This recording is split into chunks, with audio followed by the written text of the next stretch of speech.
Here's 10 reasons why you should get the brand new Sony ZV-E10 Mark II.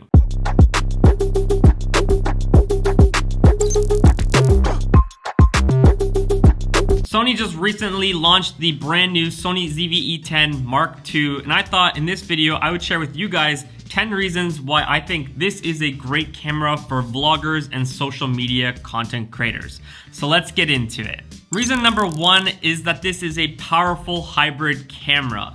It may be small, but don't underestimate the features and the power that's in the Sony ZV-E10 Mark II when it comes to both photo and video. The Sony ZV-E10 Mark II got a brand new upgraded sensor, which is a 26 megapixel Exmor R sensor, which is the exact same sensor that is in the Sony FX30, a pro Sony lineup camera, which goes for $1,600. On the photo side, shooting at 26 megapixels, you're gonna have more than enough resolution to crop in, to print out large prints, and to get really nice, sharp photos. Obviously, when it comes to image quality, you do always have to take into consideration what lenses you're using. Since the Sony ZV-E10 Mark II is a APS-C camera, you have to take into consideration the crop factor, not only for focal length, but as well for aperture.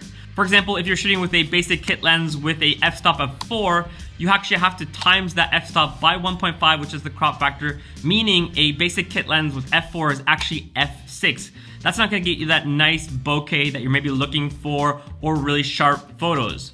Whereas if you're shooting with a lens that I love, for example, the Sony 15mm 1.4, you times that by 1.5, you're still getting f-stop of 2.1, which is going to give you that nice bokeh in your shots. So do take into consideration which lenses you're shooting with when it comes to the image quality that you're getting out of your camera. For the video side, you're getting a really high quality 4K image from the Sony ZV-E10 Mark II, because it's actually filming at 6K oversampled when you're filming at 4K 24 frames per second, and then at 60 frames per second, it's filming at 5.6K oversampled, which essentially means it's filming a much bigger image and then downsizing it to 4K, which is gonna give you higher dynamic range, more color accuracy, more sharpness, and just overall more high quality look to your footage. As well, the 4K footage is gonna have more flexibility to crop in, to zoom a little bit, because there's just that added extra quality because it is 6K oversampled and reduced down to 4K. The Sony ZV-E10 Mark II as well is now 422 10-bit, meaning there's a whole bunch of more colors in your footage, meaning you're not gonna get that ugly banding when there's just a blending of colors, and overall there's gonna be more colors to work with when you're doing your color grading. Essentially, the footage is gonna hold up a whole lot better when you're doing your color grading and getting those cinematic colors. Reason number two to get the Sony ZV-E10 Mark II is that if you're a big fan of slow motion, now we have 4K 60 frames per second. In the Mark I version, you could only film at 4K 30 frames per second, which just wasn't gonna cut it for slow motion, but now you can film at 4K 60 frames per second, slow it down to 24 frames per second in your editing program, and you're gonna get really nice, smooth slow motion. Reason number three is the cinematic looks that you can get out of this camera.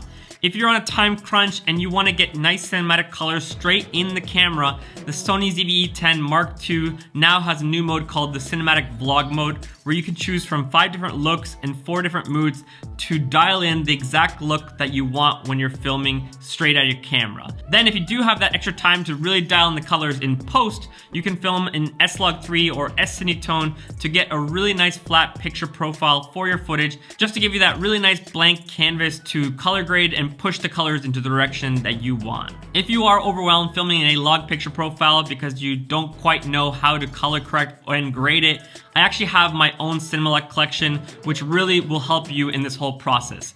Essentially, it's a 3-step color grading process where first you add a custom LUT with the conversion LUT, which will just convert the log picture profile footage to normal Rec. 79 footage, which just means it has a normal contrast and saturation again.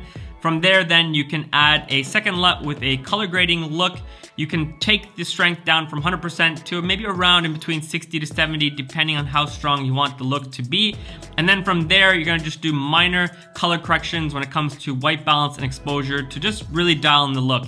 And really, it's that simple. So I would highly recommend, don't avoid filming a log picture profile, because you're gonna get so much more out of your footage, more dynamic range, more flexibility, and really just give you the control that you want want when it comes to pushing the footage into the direction that you want. So yeah, I'll make sure to link the cinema collection in the description for you guys to check out and buy, because I know they're gonna save you not only a whole bunch of time and headache, but as well, it's gonna give you that really nice cinematic look to your footage. Reason number 4 is the fact that you can have interchangeable lenses. This isn't a fixed lens where you're stuck with one focal length and one aperture.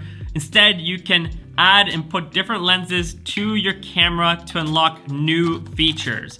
For example, if you want that really nice shallow depth field, you can shoot with prime lenses like the 15mm 1.4, or if you want a really wide angle lens for vlogging, you can put on the 11mm 1.8. Or then, for example, if you want more tight shots, you want to be able to get that focal length, then you can buy telephoto lenses. Different lenses are going to unlock different features in your camera, which are essentially just going to future-proof your camera, making sure that you can use the Sony ZV-E10 Mark II for a long time. Number 5 are the lens options. When it comes to a Sony APS-C camera, you can essentially use any E-mount lens you have. So whether you have APS-C lenses or full-frame lenses, you can use them on this camera. And as well, often the case with the APS-C lenses is that they're a lot smaller and a lot more affordable, which is always great. Especially when you're a content creator, maybe you're out traveling, vlogging a lot, you don't want to be lugging around a huge camera lens.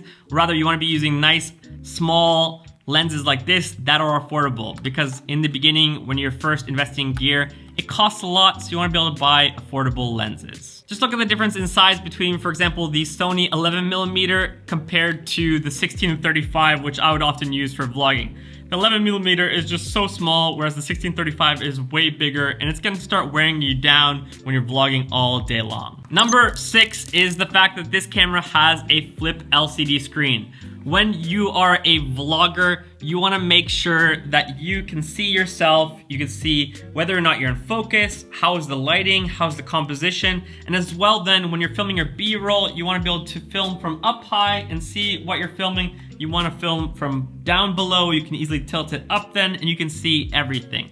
Having a flip LCD screen is essential when you are a vlogger and content creator. Number 7 is the AI autofocus. When you're a vlogger, you're doing content creation, you're often shooting by yourself, you want to have the confidence in your camera that the autofocus is going to be getting it right and focusing you, because there's nothing worse than going out and filming a whole bunch of footage of yourself and then finding it not in focus. The Sony ZV-E10 Mark II has similar AI features as the newer Sony cameras, like human detection, animal detection, and bird detection. Meaning when you go out and film yourself, you can be confident that you will be in focus. Number 8 is the brand new vertical user interface. So basically, when you're filming in landscape like this, but then you switch over to vertical, the user interface is gonna automatically switch for you, meaning you don't have to awkwardly anymore look sideways to see which settings you have going on when you're filming.